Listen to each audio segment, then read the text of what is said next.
benvenuti a tutti in questa sessione speciale. Abbiamo questo legato al nostro corso di italiano 465, italiani famosi e anche settori diversi degli studi italiani.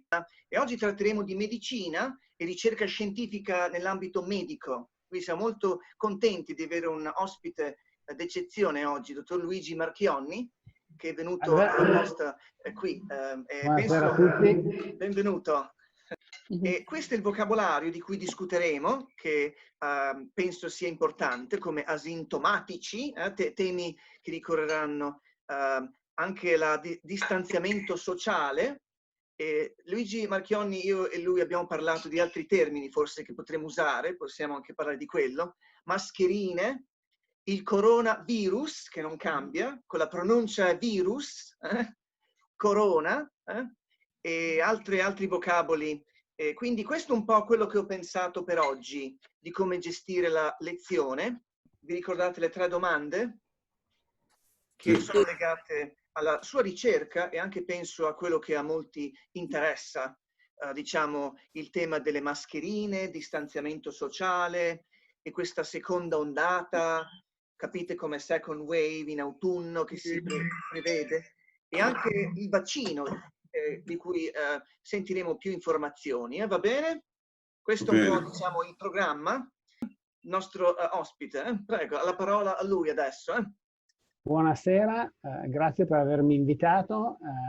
Buonasera a tutti voi. Il mio nome è Luigi Marchionni, vivo a Baltimora da 15 anni oramai, ma non sono ovviamente nato qua.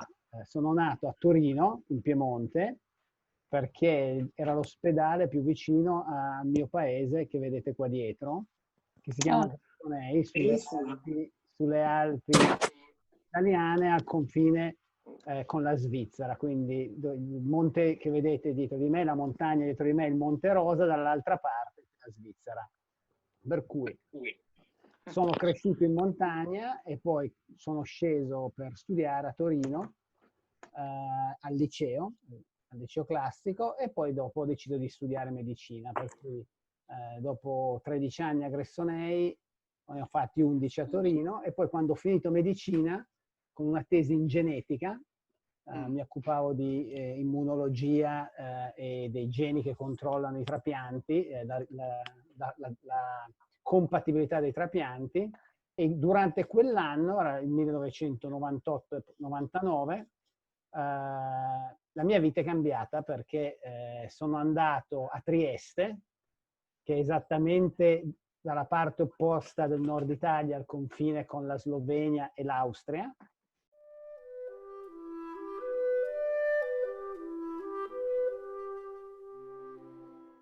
E a Trieste ho conosciuto un professore, si chiama professor Schneider, che mi ha mandato in Giappone, dove iniziavano a studiare il genoma. Quindi quell'esperienza di 4-5 mesi in Giappone mi ha cambiato, perché quando sono tornato ho deciso che volevo fare lo scienziato e non il medico. Per cui non ho fatto la specialità, ma ho fatto un dottorato dopo medicina. Finito il dottorato che ho fatto a Trieste, ho deciso di fare il grande salto e sono venuto negli Stati Uniti.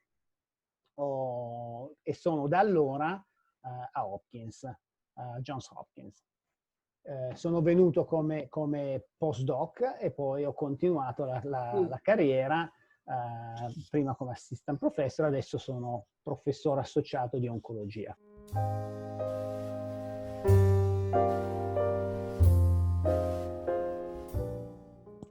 Mi occupo un po' di diversi tumori, principalmente il tumore della prostata e della vescica, ma ho lavorato anche sul tumore della mammella e così via. Questo fino a poco tempo fa, perché poi con la pandemia da coronavirus la ricerca un po' di tutti i laboratori, non solo il mio, è stata rivoluzionata. E diciamo che più o meno dall'inizio di marzo, lavorando da casa, perché i laboratori sono stati chiusi, ci occupiamo di una buona parte del nostro tempo, se non la metà del nostro tempo quasi, di usare gli stessi metodi, cioè di studiare, di guardare tutti i geni assieme, per capire se è possibile intervenire e insomma fare qualcosa per cercare di aiutare a risolvere questa situazione. E in particolare stiamo guardando a due cose. Uno è se esistono dei farmaci già approvati dall'FDA, cioè che sono già utilizzati per altre malattie, che possono o prevenire diciamo, che il fatto che qualcuno si infetti, oppure se possono aiutare l'organismo a combattere l'infezione da coronavirus.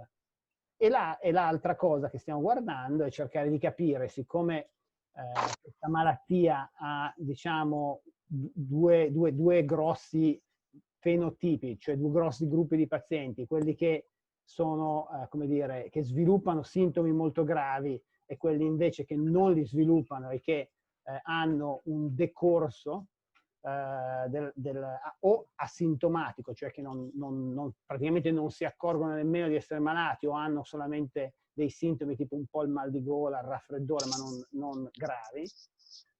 Come mai ci sono questi due gruppi di pazienti? Quindi stiamo confrontando un po' i dati che otteniamo da un gruppo con i dati che otteniamo dall'altro gruppo per capire che cos'è che rende alcuni pazienti molto più, diciamo,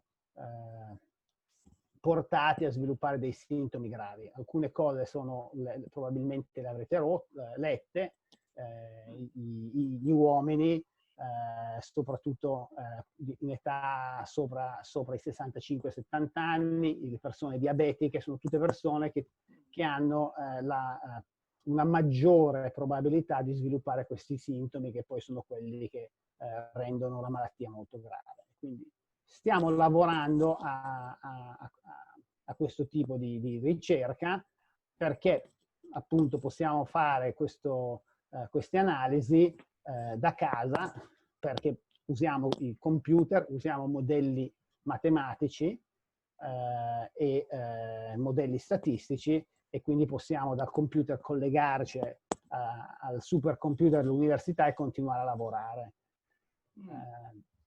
Ed è importante che i laboratori e l'ospedale, no, non sia stato, come dire, chiuso, perché una delle cose che ho notato in questi mesi, siccome ho molti amici in Italia, dove la pandemia è arrivata prima, parlare con loro è stato un po' come guardare nel futuro, di anticipare quello che sarebbe successo qua. E bisogna dire che a Baltimora non è solo che l'ho fatto io, no? Sia l'Università del Maryland, sia l'ospedale Johns Hopkins, che il governatore ha messo in piedi tutta una serie di iniziative che hanno evitato alcune delle drammatiche cose che sono successe in Italia, in regioni come la Lombardia nel nord, il Piemonte, dove ad esempio negli ospedali non si è separato il percorso dei pazienti positivi o potenzialmente positivi dagli altri, non si è, come dire, non ci si è preparati in termini di maschere, di una serie di protezioni per il personale sanitario, per cui negli ospedali c'è stata una specie di situazione di emergenza dove il sistema è stato sopraffatto. Un po' come è successo negli Stati Uniti, a New York, in città dove i casi sono stati talmente tanti che gli ospedali newyorkesi a New York sono stati anche loro saturati e si è raggiunto il collasso. Quindi io insomma spero che la situazione ovviamente si risolva al più presto. Una nota una nota positiva è che come io, il mio laboratorio ha cambiato e si è concentrato sul coronavirus, è successo più o meno ovunque. Tutti i miei colleghi, in un modo o nell'altro, se ne stanno occupando, e questo ha portato in poco tempo a una notevole diciamo, conoscenza, anche se non sappiamo ovviamente tutto di come si comporta, ma nel giro di 3 mesi abbiamo imparato moltissimo. Quindi abbiamo un primo farmaco che ha dimostrato in studi clinici, clinical trial, di essere efficace, e non è la clorochina, non sono i primi farmaci che sono stati, come dire, pubblicizzati, il remdesivir, ma è un cortisonico, il desametasone, che costa poco ed è efficace. Rimane ancora appunto il problema del vaccino, che invece richiederà più tempo perché si possa sviluppare e soprattutto perché si possa dimostrare che è sicuro ed efficace, e per questo ci vorrà un po' di tempo e speriamo insomma che arrivi presto e possa aiutare a risolvere la situazione. Oh, sì. Io, insomma, questo è quello che insomma, grosso modo succede. Adesso mi potete fare domande, possiamo parlare sia della pandemia, oppure di Gressonei, oppure dell'Italia. Sono qua, potete domandarmi quello che volete. No, grazie tantissimo per questo panorama molto dettagliato e anche che ci fa capire la situazione. Penso che possiamo aprire il nostro forum. Oh, sì. Posso, Nicolì? Prego, sì, sì, Franzo. Sì, sono andato questo fine settimana a San Diego a visitare il mio figlio che sta abitando lì adesso. Ha trovato un appartamento e tutto. Ho visto tante persone che portano le maschere, ma altri che per una ragione o un'altra non si mettono. Per me è un dovere sociale. Ho sentito Fauci ieri, però lui ha detto dottor Fauci, alla prima dicevano di non mettere le maschere, e questa informazione era sbagliata, e lui ha detto l'hanno fatto perché non avevano abbastanza mascherine per tutti. Secondo me, quando uno non dà l'informazione giusta a qualcuno, si fa più male che bene. Che dici? Allora, le mascherine sicuramente servono. Sì. Sicuramente all'inizio non ce n'erano abbastanza, andavano riservate per il personale sanitario, per gli infermieri, per i dottori, perché erano, diciamo, le persone più esposte e non ci si poteva permettere che si ammalassero loro, perché dovevano rimanere negli ospedali e occuparsi dei malati. E quindi il consiglio iniziale era quello di non andare a Walmart e comprarsi tutte le mascherine, perché sennò, siccome gli ospedali non ne avevano abbastanza, ci sarebbe stato poi il problema